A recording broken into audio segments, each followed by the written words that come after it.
My name is Jeremy, and I've been working at Gridspace for 6 months as a software engineer. And today we'll be talking about if ML models can perceive or not. So first, we'll have a quick recap of last lecture. So these are the questions from Lockman's lecture, and these are the answers. So if you people online, if you want to take a screenshot, feel free to take a while to take a screenshot, and we'll move on after that. All right, so let's dive straight into it. So today's topic is, can LLMs perceive? So the first thing we would need to do is to define perception. So according to Google, perception means the ability to see, hear, or become aware through the senses. So that's a good definition, but it's kind of vague and it's hard to kind of quantify that and measure that. So let's look into something more specific. Let's look at visual perception. So the definition of that is the ability to see through the sensation of light. So let's do a quick test of this definition. So who here sees a triangle on the screen? Raise your hand. Okay, good. So most people see this black triangle, and that makes sense because we see the pixels on the screen, and that maps onto our retina, and the sensation of this black triangle allows us to perceive the triangle. So who here sees a triangle at the same spot in this image? Yeah, so here there's not really pixels that suggest that there's a triangle in the screen, but we still perceive a triangle. So there might be a kind of problem with the definition of perception that we had before. And this definition of perception kind of breaks down in the genre of optical illusions. And I'm sure a lot of people have seen this illusion over here, where one of the lines seem to be longer than the other, but they're actually the same exact length.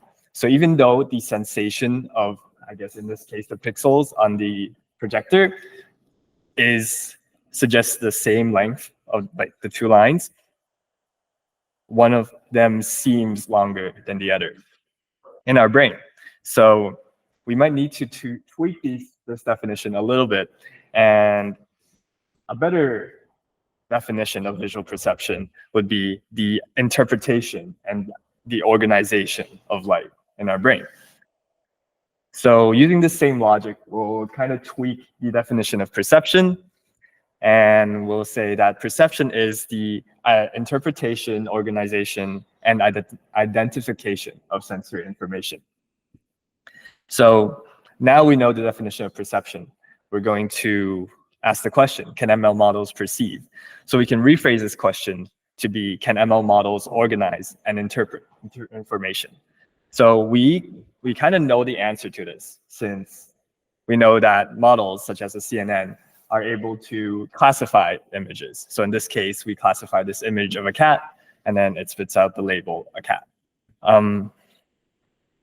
So, however, we also know that these models are prone to adversarial attacks. And for those who are not familiar with adversarial attacks, it's when we add kind of like intentional noise to the input image, and that can make the model mislabel the image. So in this example, the model would output avocado, even though to us, the combination of noise and image might look the same and still as a cat. So I guess in this case, the model misclassifies this image, but it is still interpreting the information. It's still organizing, interpreting in its own way. It's just not the human way to do so. So maybe we will fine-tune this question into, can ML models organize and interpret information like humans? So now that we have this question statement defined, I will dive into 3 different approaches that have been used to kind of assess whether models perceive like humans or not. So I guess up to here, are there any questions? Any questions online? If not, we'll move on to the first approach, which is a naive and direct approach. So this approach involves optical illusions, and there have been many studies that have tried to kind of gauge if models can perceive these illusions. And one of such studies used CLIP and kind of like compares the word, like the description of the picture with the picture itself.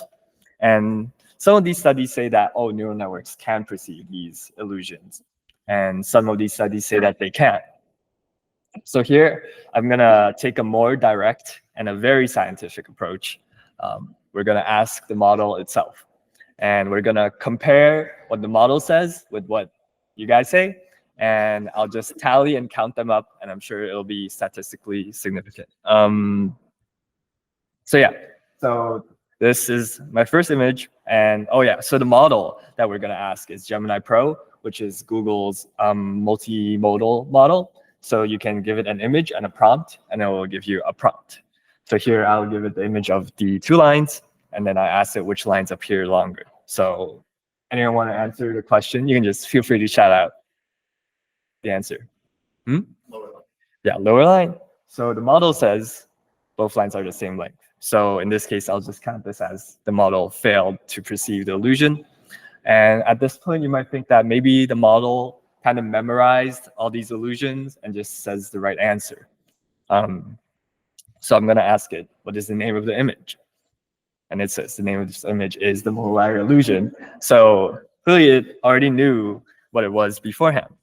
So I'm going to ask it like a more nuanced question. I'll ask it, what is perceived in the image? Anyone want to try to answer that? It's like a face. It's like a face. The mouth is the bottom part. That's a valid answer. The model says that the upper arrow appears longer than the lower arrow, and however, they're the same length. So it kind of just explained the whole illusion to me. So I'm just gonna count that it did perceive it correctly, although I can't tell if it just memorized this or not. But we'll show it more images. So I showed it a kind of a variation of the molar illusion. So I asked it what is perceived in this image. Anyone wants to try to describe it? Upper line is longer. Okay, yeah, the top line does appear longer.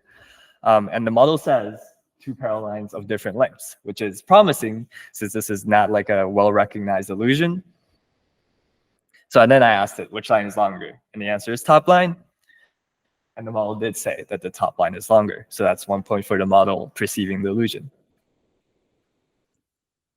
So, but then I got skeptic. So I flipped the image and I asked the same question. And the model still said that the top line appears longer. So it seems like from now, it seems like the model is kind of guessing by chance. So we're gonna ask a little more.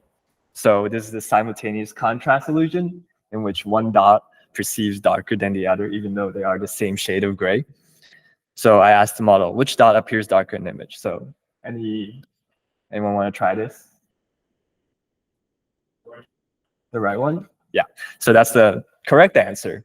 But then the model says both the dots are of the same shade, which is technically the correct answer, but I'll count it as not seeing the illusion here. And this is the cafe wall illusion. The question is what is perceived in this image, and what you're supposed to see, since it's a more complicated one, is that the horizontal lines are parallel, even though it doesn't seem parallel. So I asked the model what is perceived in the image, and it says that the perceived image is that the horizontal lines are not parallel. So good for the model, but I guess this illusion is also a pretty famous one. So I tried a variation of it, which is colored, and I asked it, are the horizontal lines parallel? And it says, yes, the horizontal lines are parallel, which is the correct answer, but not the answer we're looking for. So then we move on to the triangle that we mentioned earlier in the presentation. So I asked it, what is perceived in the image? So anyone want to try to describe the image if you were asked this question?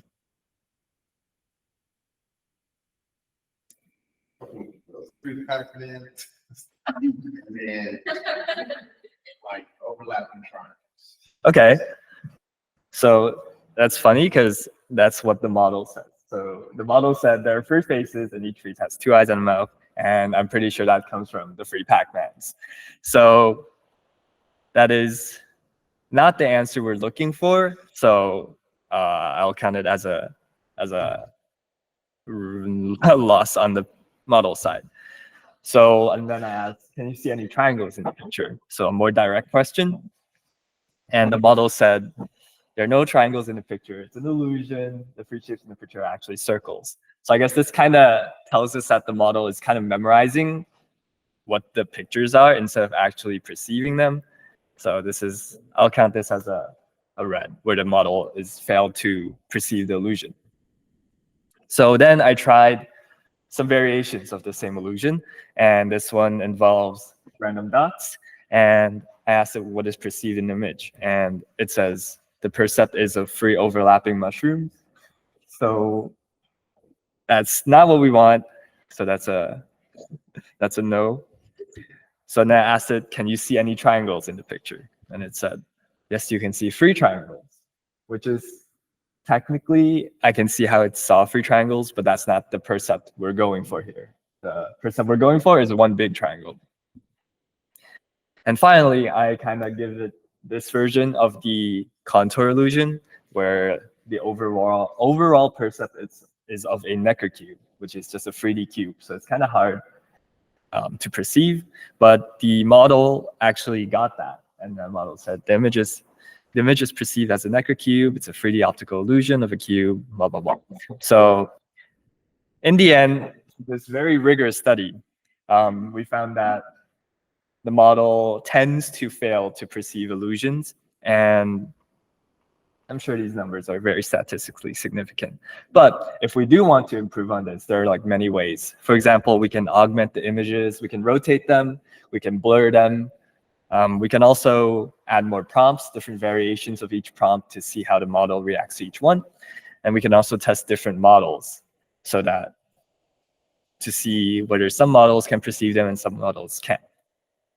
So that's the quick, really direct, naive approach to kind of assess this, so we have a feeling of how the model behaves.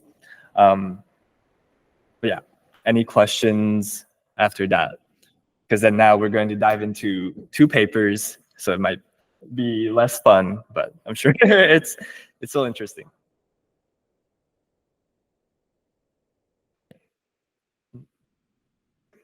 Okay, you first. Gemini Pro. Google's Gemini Pro. Yeah. Question? In the like lines example with the corners,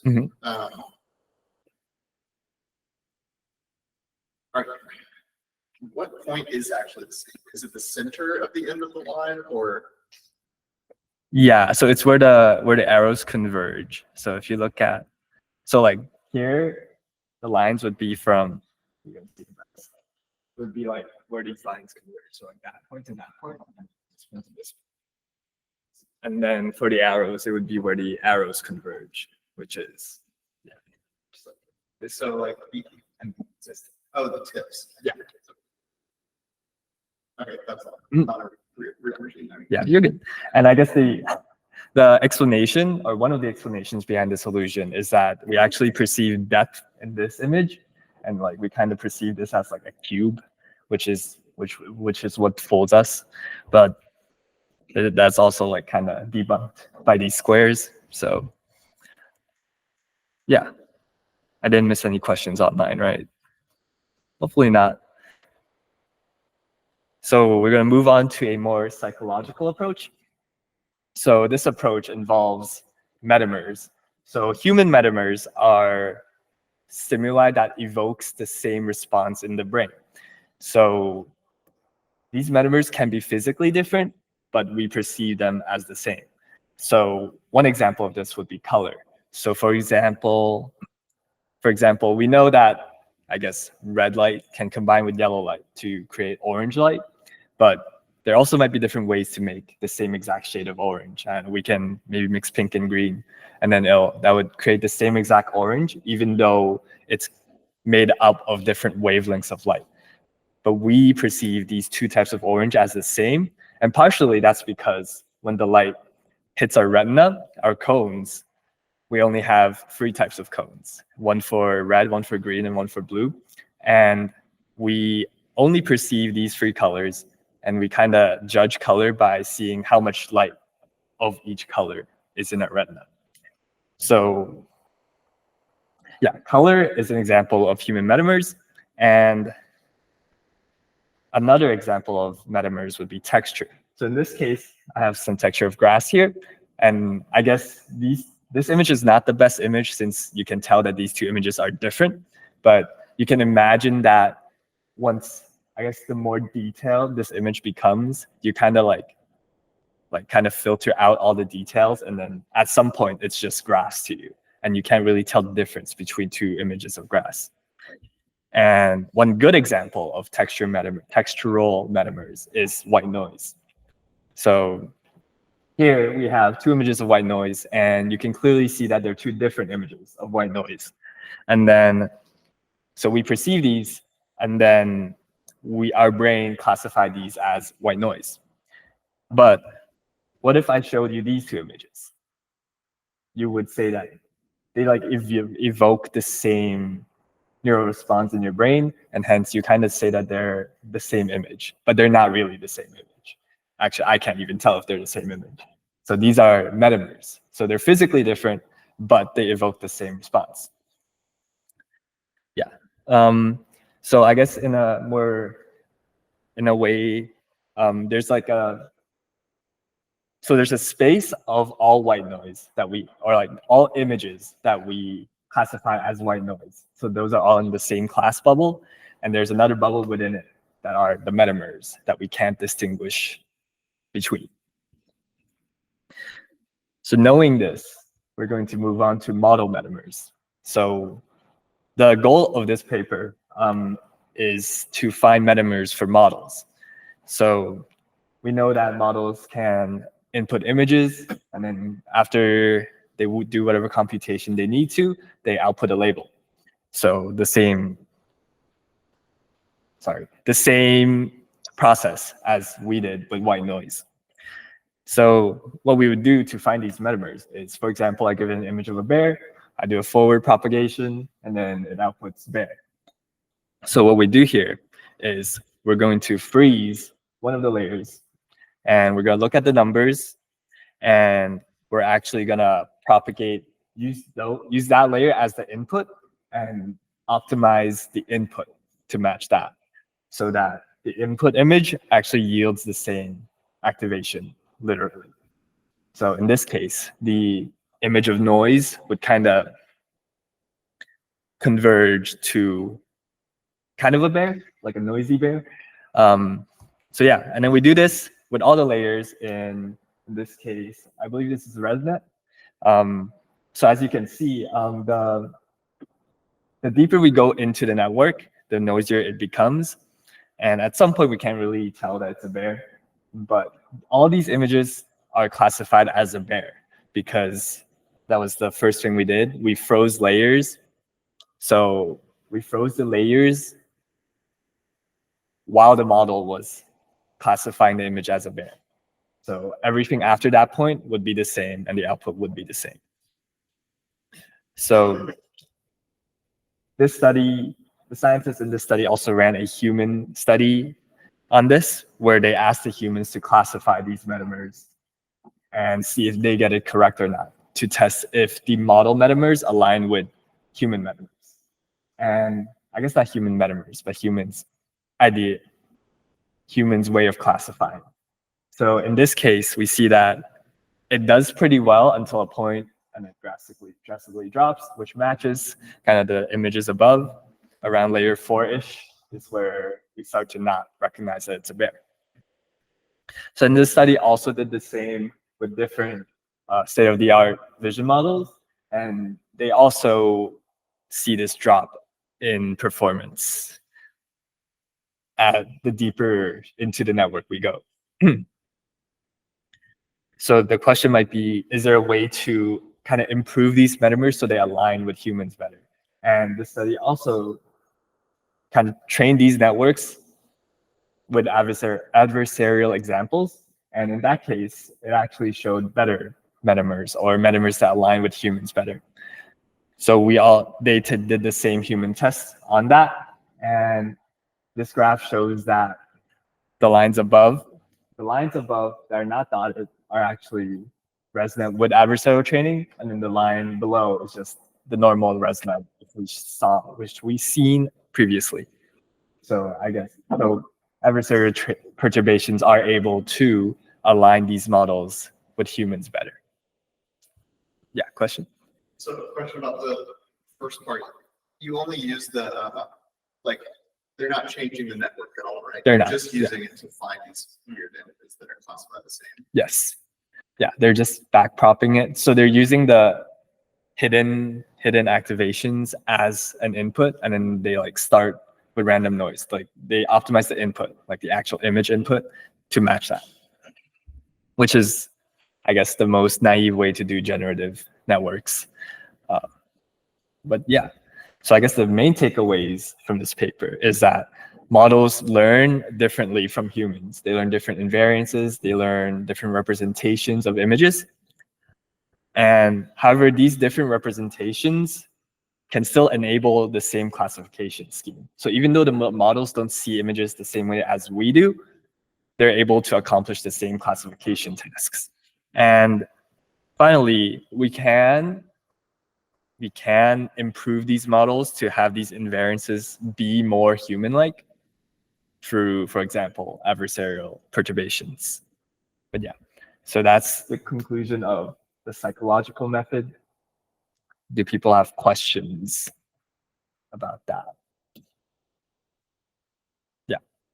What exactly does adversarial perturbations mean in your image context? So in this case, adversarial perturbation is that, so what they do is they train a network normally, and then I believe what they do is they find like the minimum change you need to do in the image to have it to change the label. And then they get like some random noise image. And then they add that noise to the image and retrain the model on these like perturbed images. Yeah. So that they're, yeah, adversarially, I forgot the word. Like, I guess, less prone to adversarial attacks. Yeah. Okay. There's no questions online. I'll move on. So the next approach we're going to take is a more neuroscience-y approach. So this approach is called brain score, and it involves actually measuring the neuronal activation. I guess in this case, it would be monkeys. So yeah, so in order to get this neural data, what they do is they implant a microelectrode array into the monkey brains, and they have these monkeys do a classification task, just like models. And what they do is they take these neuronal firing rates, they average them, and what they do is they go into the vision model, and they take each hidden layer, and they try to use those hidden activations to predict the average neuronal firing rate, and see if these hidden layers can predict the neural activity in the monkey's brain, just to see how, I guess, correlated or predictive the model is, or like representative the model is. So that's half of brain score. And the other half is a behavioral component. And then that component involves the model predicting the behaviors of human when we classify images. So I'm going to try to do like one run of the experiment with all of you. So what's going to happen is you're going to look at this dot, and then one image is going to flash. And then there's going to be, after the flash of one image, there's going to be two images, one on the left and one on the right. So what the task is to, if you think the image is of class, is the same class as the left image, you can raise your left hand. And if it's the same class as the right image, you can raise your right hand. So hopefully it works. All right, so here we go.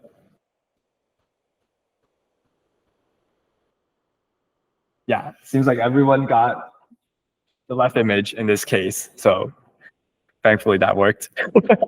And so we have people on, and not we, but like this paper had people on MTurk do this, and they do this with different target and distractor pairs. So in this case, the target would be the dog, since the image of the dog, and the distractor would be like a cart or like a baby crib. And we compute this confusion matrix for each possible pair of labels, just to see how hard it is for us to I guess, distinguish between the two stimuli. So we compute this whole matrix, and we have the model. So once again, we go through the model and go for each layer and see if the representation of that layer can predict this confusion matrix.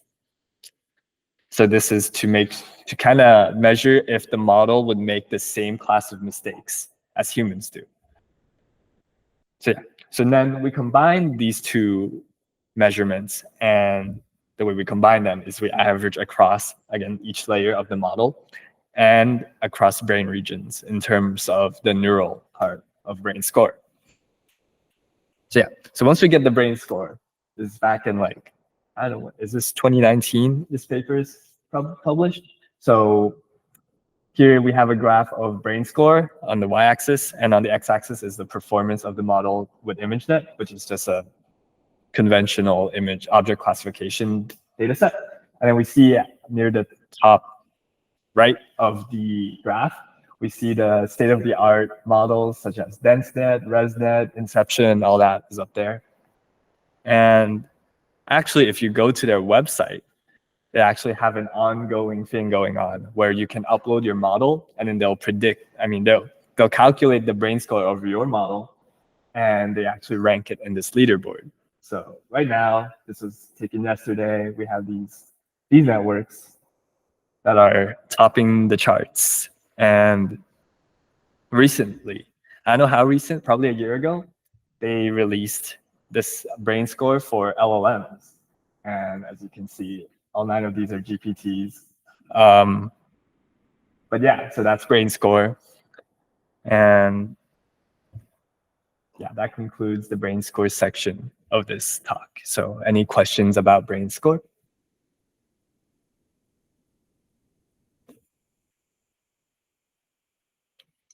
Yeah. Like, how do they decide on what parts of the neural network to equate to what part of the brain? They go through them. So it's like each layer, and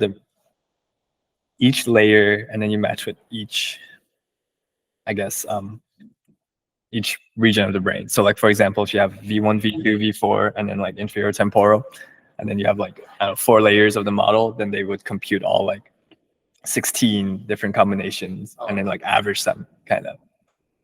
So it's not the most robust like one-to-one mapping, but that's how they do it. Okay. If there's no questions, I'll move on to the more, I guess, opinion-y part of this lecture. So I'm going to go over some approaches that people have done to align models with the human brain. So one thing people have done to align LLMs to be more human-like is through instructional tuning. And this is just normal instructional tuning where we ask it, oh, you're an assistant, summarize this for me. And just by doing that, what they do in this paper is that they actually computed the brain score of these LLMs before and after instructional tuning, and it seems like the brain score went up. And one way people have also tried is actually just training, in this case, vision models to directly output the neural activations that were measured. So I guess in the brain score case, it would be the monkey neurons, and they directly trained the vision model to predict those, as well as object classifying. And that also seems to make it more adversarially robust. And a more psychological approach would be people have tried putting defocus blur onto images and training the model to do classification on blurred images. And this kind of simulates attention and defocus blur in human vision. And this also has been shown to improve modeling. So, but the point I want to make is that, are these improvements really improvements? In that we know that they're closer to the brain, but is that truly what we want? So this leads us to the op-ed section of this presentation. And so we know that we don't know much about these machine learning models. We don't know what it's actually doing under the scenes. That's not right. But yeah, we don't really know what they're doing, but yet we're trying to interpret these models and drawing parallels from these models to the brain. And the question is, do we know enough about the brain to do this? So if we think about it neurologically, like if we're given some activations of these neurons, let's say we know exactly these neurons are firing at this point. Do we know what the brain is doing given that? We don't, right? Like people can't recreate what we're seeing from the neurons in the visual cortex. So we don't actually know what the correlation between neurons and actions are. And psychologically, do we know if these optical illusions are bugs or a feature? So in this case, do we know that if our brain is intentionally perceiving this triangle, or were we not supposed to? We don't know if this is a feature of our visual system or a bug of our visual system. So we don't know that much about the brain, turns out, but maybe these neural networks, these so-called neural networks, are like inspired by the brain. So maybe these neural networks can tell us something about the brain. So let's think about that. Can these models teach us about the brain? So let's use an example of a simple object classification network. So what are the similarities? So we're going to go through, I guess, the similarities and differences between an object classifying model and our brain. So some similarities is that we both classify images, and these models can also sometimes predict what our neurons do. I'm like, okay, cool. But some differences are that these models are prone to adversarial attacks and our brains are not. And these models also tend to make a different class of mistakes. And one example of this is that, does anyone see what's in this image? Panda, yeah. So this is an image of a panda and there's like random noise in it. And a model would misclassify this as something else, for example, an avocado. And this is because us humans rely on, or like more heavily rely on cues such as shape or color to classify things, while models tend to rely on texture.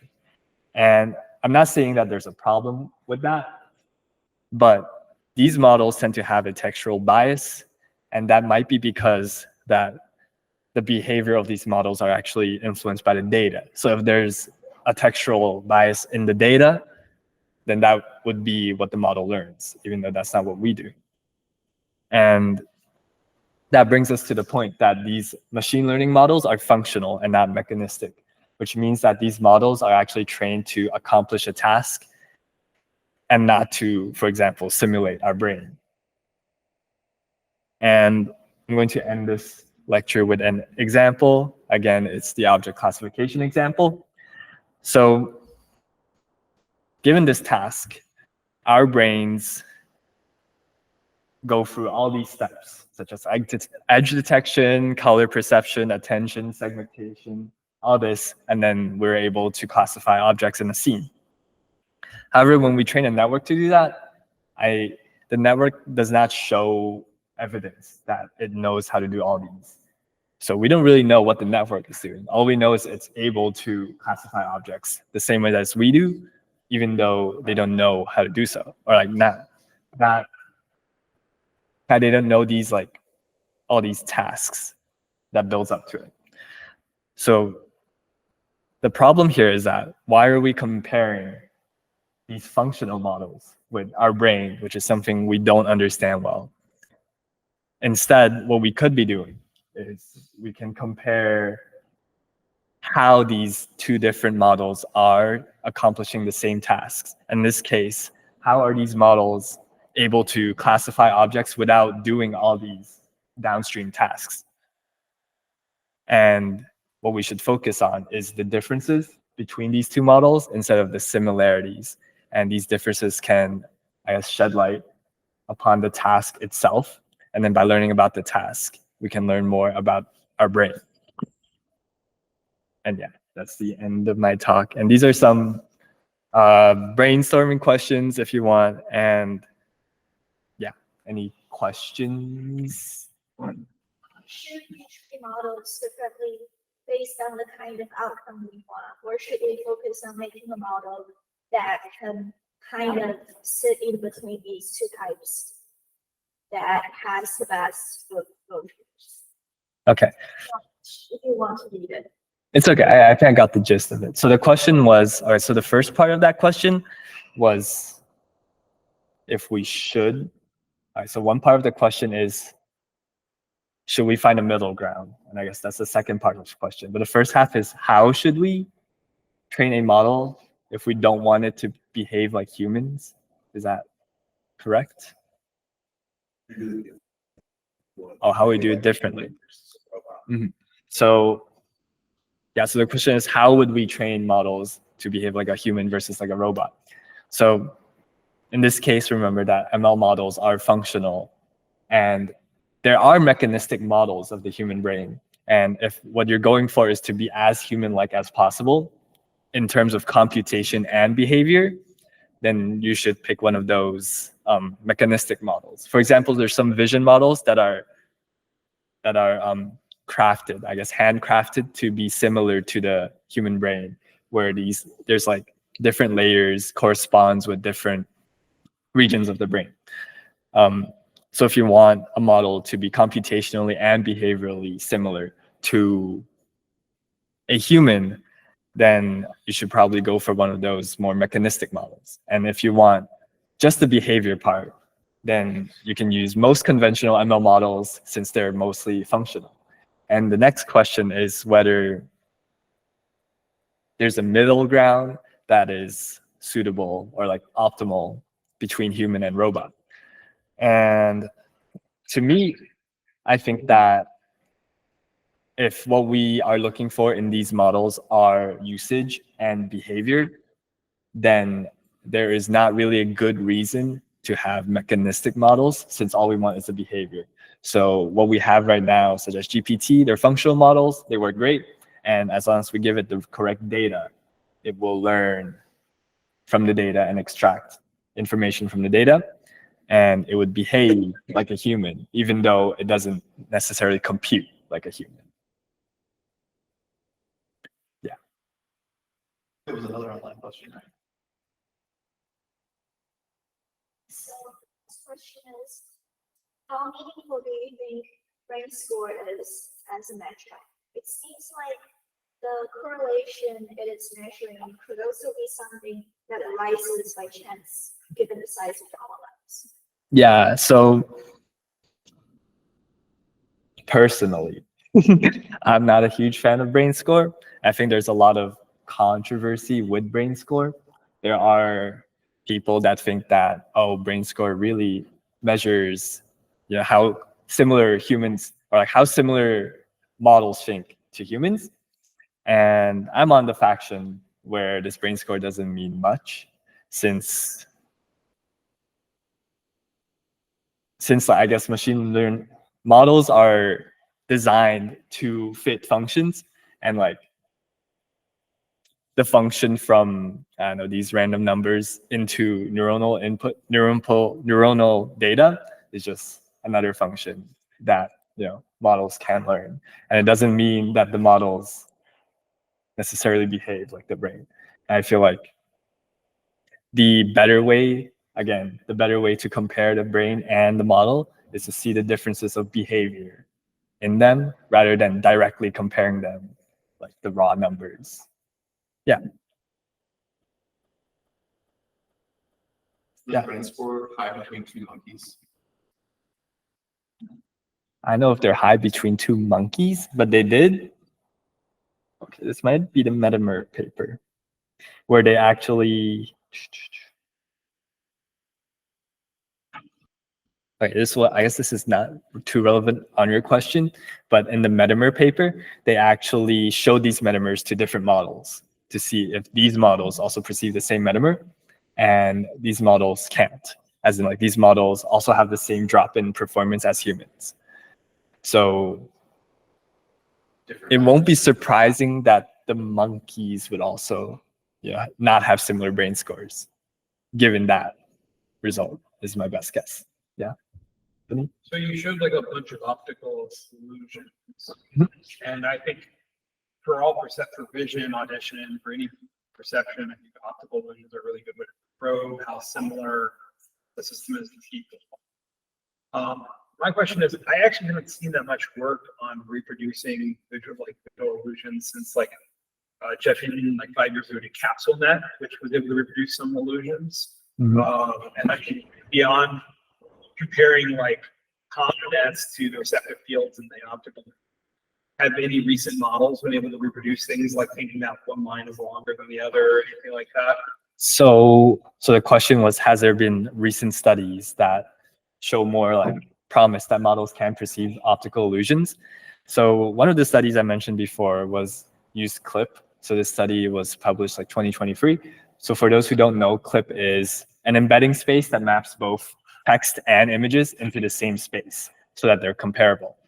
So what that paper did is that they had a gradient of different levels of the illusion. So let's go back to, let's pick this guy.